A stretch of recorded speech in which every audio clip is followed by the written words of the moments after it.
Welcome to the Sober Yoga Girl podcast with Alex McRobbs, international yoga teacher and sober coach. I broke up with booze for good in 2019, and now I'm here to help others do the same. You're not alone, and a sober life can be fun and fulfilling. Let me show you how. Hi everyone, welcome back to another episode of Sober Yoga Girl. I began recording this episode and I realized that I didn't say something really important at the beginning, which is that this episode is about trauma-informed yoga, and as a result, we are going to be talking about trauma. At any point, if this is triggering for you, if this is overwhelming, if you don't want to hear it anymore, please feel free to turn off the podcast episode or don't listen to it. But I just want to give that warning before I jump straight into trauma-informed teaching, as I think it's really important for you to know what you're getting into. So with that warning in mind, let's dive into the episode. Hi yogis, welcome back to another episode of Sober Yoga Girl. It's Sunday, July 4th. It is my very first week as not a school teacher. It's kind of overwhelming, it's kind of scary. I have been working my bum off to get to this point where I can quit my job and go full time into my business and go full steam ahead, and yet at the same time I'm terrified. I have so much amount of time now, and all my life I've been juggling so many responsibilities, and I'm kind of overwhelmed by how much time I have. But I'm super excited about it. We have our summer season in full swing. We have tons of new people joining for our classes. We have restructured the Mindful Life practice. I don't know if I've talked about this in any podcast episodes, but I just want to share with you. We've restructured the entire Mindful Life practice, and we're moving away from a drop-in system to more of a course-based system where people sign up for one yoga class for the entire season for 8 weeks. And it's okay if you miss an episode here or there. Commit to 8 weeks completely. But the idea is that you are committing to this community and you're getting to know people and you're connecting. And every single week you will see the same people in the same yoga class. We also have these amazing forums on the Mindful Life Practice website. Kind of operates a little bit like a Facebook group. It's private just for the people in your class, and you can connect with the group. You can share what's going on with you. Especially for the sober, people can share how they're doing on their journey, share what's going on, and it stays just private to your group. And our administrative assistant, Emily, has done an amazing job in setting all that up.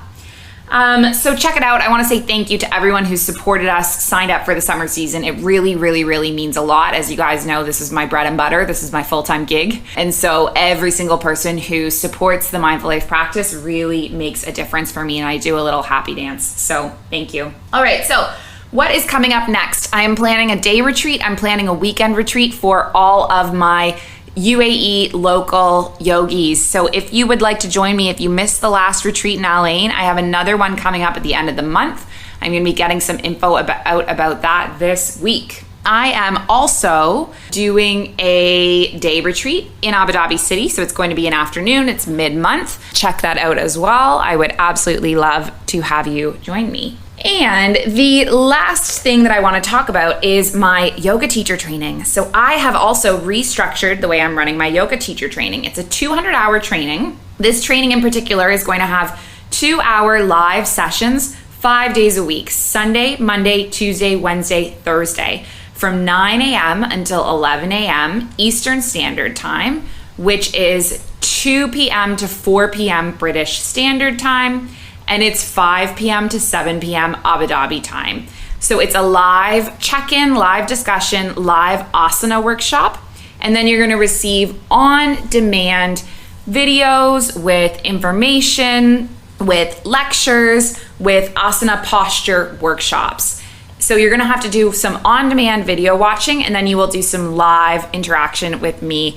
I am super excited about it. Someone just snagged a spot yesterday who's gonna be joining us from the States. And then also throughout the summer, I have different trainers, teacher trainers from the spring that are gonna be popping on and completing a module here and there, because I provide lots of flexibility with my training. So I say, if you can't make a certain training, you can do one from another, like you can do them spaced out over time, you can do them condensed throughout the summer. So I'm super, super pumped about that. There's only a couple spots left. So if you do want to join, please DM me, please email me, reach out. I have a payment plan available. With it, you get a membership to the Mindful Life practice and Sober Curious Yoga, which is amazing. All right, the last thing I want to share is that we finally launched the online store. Woo! So we have yoga blocks, we have yoga mats, we have sweaters, sweatshirts, t-shirts, tank tops, crop tops. We have milestone pins, we have notebooks, we have masks. So head on over to the online store. Make sure you buy your MLPC swag. We are doing a limited edition sale this week so that we can pre-order all of the clothing. So make sure that you check it out and place your order. I'm going to be doing online orders for clothing and mats and blocks based on what we receive in that order. So it's a pre-order. So make sure you get those in. Now, today's episode, I want to do an episode on trauma-informed yoga. And I have chosen this topic because it was actually the lecture topic of this week's yoga teacher training lecture that I did with my students in Module 4. And I think it's a super interesting topic, and I also think it's a topic that is a little bit misunderstood. So I, back in the day, used to hear yoga teachers describing themselves as a trauma-informed yoga teacher, and I thought it sounded like a really big, really official word that I didn't think that I was someone who identified as trauma-informed. I didn't think I knew anything about trauma-informed yoga. I had never done a teacher training on it, so I was like, am I a trauma-informed yoga teacher? What is a trauma-informed yoga teacher? And I ended up doing a lesson yesterday for my students on trauma-informed yoga. And I think trauma-informed yoga is really, really important, and we need to be trauma-aware as yoga teachers. And I thought it was something interesting that I could do a podcast episode about today. So what is trauma-informed yoga? What is it? Sometimes people think that trauma-informed yoga is only for people with major trauma. And I think it's really important that it's definitely really important that we do this with people who are experiencing trauma symptoms. But the reality is that all human beings hold and carry a lot in our bodies, our minds, and our hearts, right? We've all been through pain. We've all been through suffering. We've all had hard things happen in our lives. And so I think that trauma-informed yoga teaching is for everyone. And all teachers should be teaching with some awareness of what trauma-informed teaching is. So what is trauma-informed teaching? Trauma-informed teaching is teaching yoga in a way that promotes psychological and emotional safety, which is really important. And this is a mind-boggling statistic. 1 in 4 yoga students in any class is likely to have trauma in their history. And trauma survivors might not be reactive to it, but we'll never know unless we trigger a reaction in someone. Someone might experience an anxiety flashback, and we might not even be aware of triggering it because students are often not going to tell us. But if we as yoga teachers do not teach in a trauma-sensitive or trauma-informed way, then some people might never come back to yoga because it is such a negative experience for them.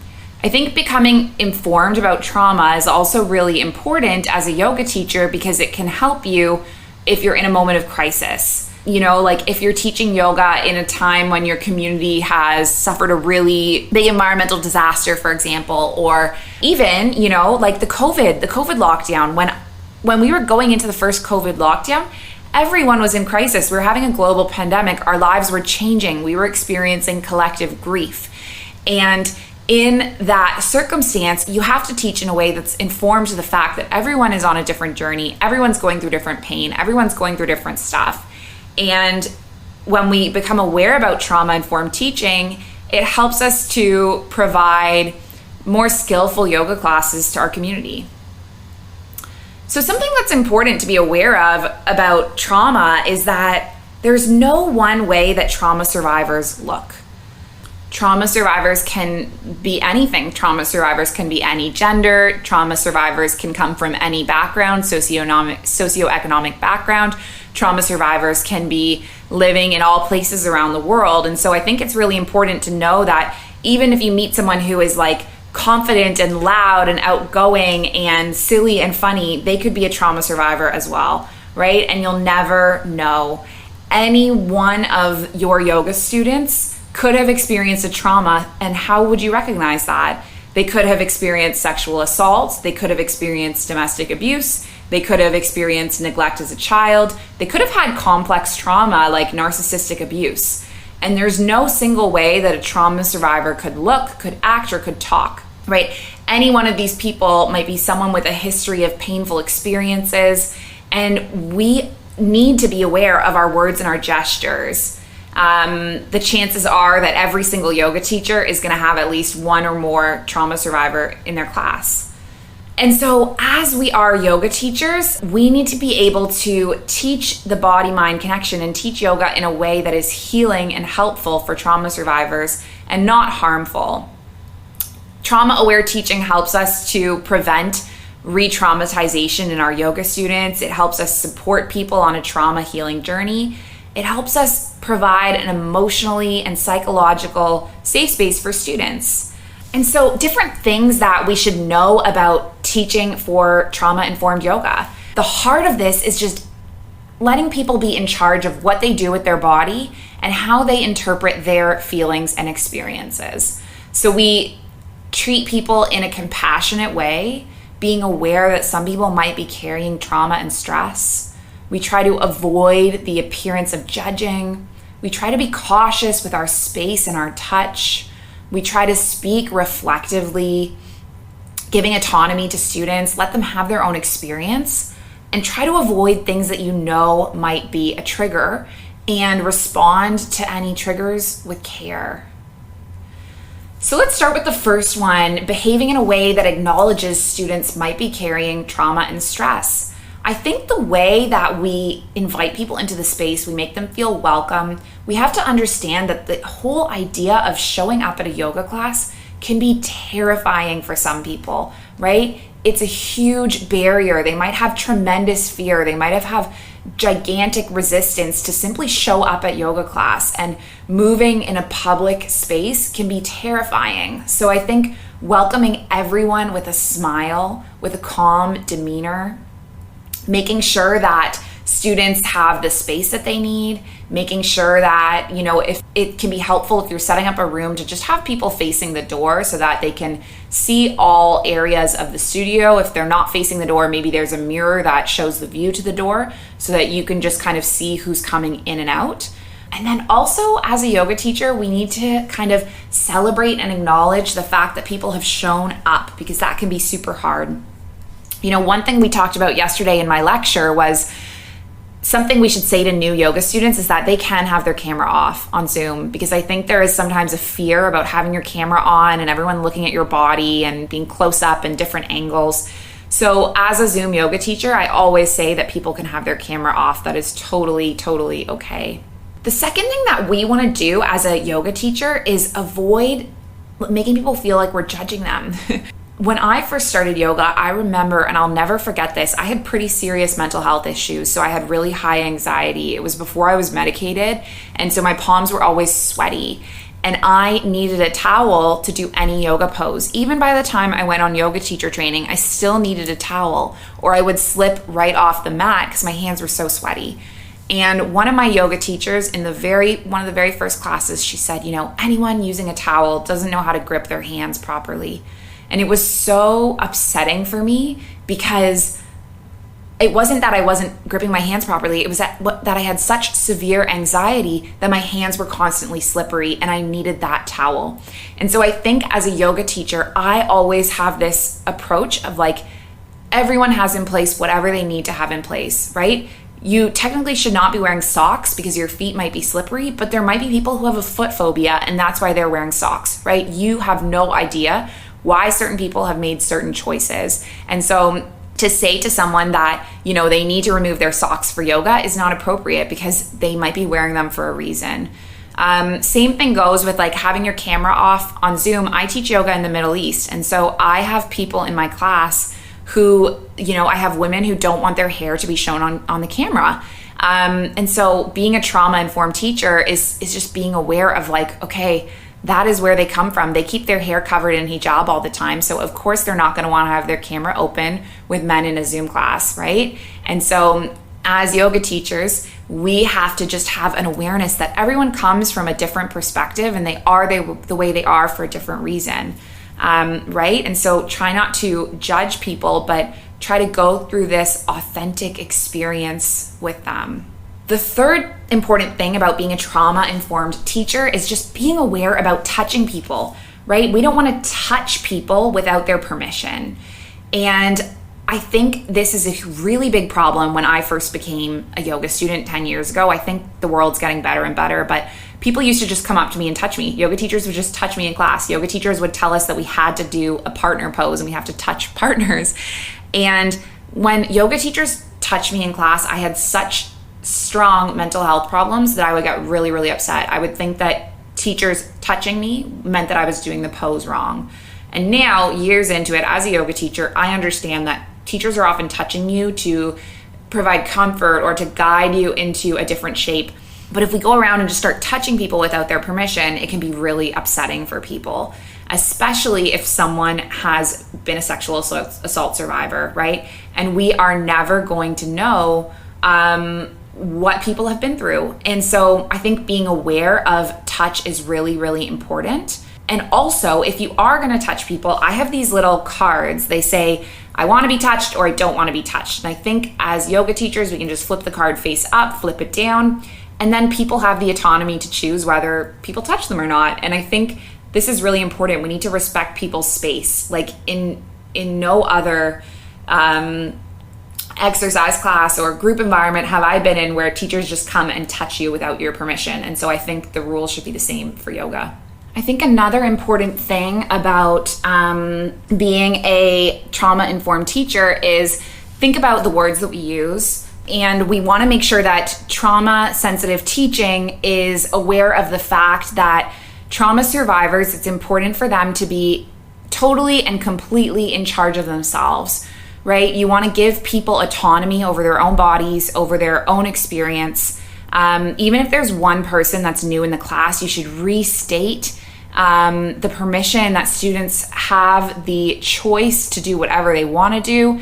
Nothing is mandatory, nothing is preferred, nothing is a hierarchy, nothing is better. And you want people listening to their own bodies. So you never want to put someone in a pose that is uncomfortable. If someone looks uncomfortable, you can offer them a variation. You know, they could do a pose on their spine that's less revealing. Like we gave the example of cat-cow where your butt is kind of sticking up. That can make people feel uncomfortable. And you can do a back bend seated as well, right? You don't need to do that pose necessarily to get the pose's benefits. So speak mindfully, give adaptations for people. Try to communicate in a way that is really empathetic to people. I think different words that you could remove are different words about different body parts. Like instead of chest, you might use the word heart. Instead of pelvis, you might choose a different word, like the base of the spine. Just choosing words that feel inclusive to people. And I think it's really important that we're not just saying that we're creating a safe space, we're actually creating one, right? We don't need to just talk the talk, we need to walk the walk as well.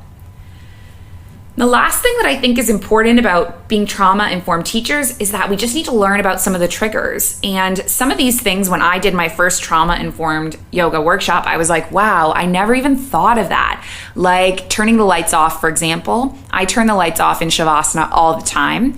I would just do it without telling people. And I learned in the trauma-informed workshop I went to, my colleague was like, just warn people when you're turning off the lights. Just say, hey, I'm starting to turn off the lights now, or I'm dimming the lights. And then people are not all of a sudden shocked when the lights go off. Giving things as options like yoga straps. I've heard that a lot of kidnapping survivors have been tied up in ropes, right? And so yoga straps can be triggering and traumatic for them. So giving it as an option, saying you can use this strap if you want to, you don't have to. In terms of the Zoom environment, some people can be triggered by a Zoom bomber showing something inappropriate, like porn, or triggered by nudity or something that they didn't want to see all of a sudden in the Zoom class. So as yoga teachers facilitating a Zoom space, it's our responsibility to make sure that that space is safe for people and nothing happens that is inappropriate. So how we handle that at the Mindful Life practice is that we have people book in advance. We have a sign-up sheet. We have everyone's name. We have their login. And then that way, we're not letting people into the class who have not booked it. So we're not getting strangers who are going to do something inappropriate. And that being said, it is always my endeavor to create a safe space in the Mindful Life practice. So If you ever feel uncomfortable with someone in the class, if someone is sending inappropriate messages, if something weird is happening, please always just let me know, because it's really important that everyone who's in our community is a safe person, right? And so it's our role as yoga teachers to make sure that safe space is there for people. Closing the eyes, that can be really triggering for some people. So I think we need to, as yoga teachers, give instructions in a way that makes it okay for people to keep their eyes open, right? Giving a choice. It just makes people feel more comfortable about giving it a try. And if people do want to keep their eyes open, you can say, just soften the gaze, just choose something to gaze at. Talking about people's bodies. I remember I had a yoga teacher commenting on my weight loss, and it was really it made me really self-conscious that she'd come into my class and compliment me on my weight. And, I was recently sober. I wasn't really going around telling people about it. And her comment on my skinniness made me feel really uncomfortable. So I think we should never compliment anyone's bodies. If you do want to give someone a compliment, you could say you're glowing, your skin is glowing, but we're not really commenting on people's weight. I think also being mindful about Shavasana. So if you're going to remove the lighting, warn people, say we're turning off the lights now. It's great if you're working in a studio with like a dimmer so you can dim the lights. The nice thing about Zoom yoga is that people get to set their own environment. So some people like the lights off, some people have the lights on, and that's totally up to you. You're in control of your own environment. I think inviting people to inquire into their experience and giving words like loosen, soften, ease, or rest, rather than just directing people to relax. I think if we tell people to relax, it can often have the opposite effect. Like people can be like, I am relaxed. And so just try to guide people to experience relaxation without kind of insisting people to relax. So I think just being aware of different triggers and how we can respond to different triggers. I think at the end of the day, trauma-informed teaching is more of the importance of how to teach and not about what we teach, right? And I've always had this opinion. You could be an amazing yoga teacher. You could be incredible at asanas. You could be really, really smart and you could have a lot of wisdom. But if you do not walk the walk, if you do not make people feel safe, if you do not make people feel welcome, if you do not make people feel included, then the Mindful Life practice might not be the right community for you, because we are all about uplifting people. We're all about inspiring people. We're all about supporting people. We're all about, teaching love. My teacher, Rolf, he says, A Course in Miracles says to teach is to demonstrate. And as far as I'm concerned, the only thing worth demonstrating is love, right? And so it's less about what we teach, and it's more important how we teach, how we include people, how we invite people to make choices, how we set up the space for yoga, how we encourage people to explore their own bodies. It's so much more important than completing a pose, doing a certain pose, doing headstand, doing handstand, being able to touch your toes. That's what it's all about. So if this interested you, learning more about trauma-informed teaching, about how to be a trauma-informed yoga teacher, I have good news for you. I'm starting my next yoga teacher training next week, and we will be covering this in the heart chakra module. So my yoga teacher training is based on the 7 chakras. We have the root chakra, the sacral chakra, the core chakra, the heart chakra, the throat chakra, the third eye, and the crown of the head. So we have 7 chakras. It is going to be fantastic, learning all about different kinds of yoga teaching, all about different kinds of yoga postures, philosophy, anatomy, asana. I am so excited, and I'm actually starting to pre-record all of the content that's going to be delivered later today. So drop me a message. You have my email, you have my Instagram. If you have any questions, if you need anything at all, I am here for you, and I cannot wait to meet you, get to know you at the Mindful Life practice community soon. Have a wonderful week, yogis. I will see you soon. Much love. Bye. Thank you so much for tuning into this episode of Sober Yoga Girl with Alex McRobbs. I am so grateful for every one of you. Don't forget to subscribe so you don't miss the next one, and leave a review before you go. See you soon. Bye.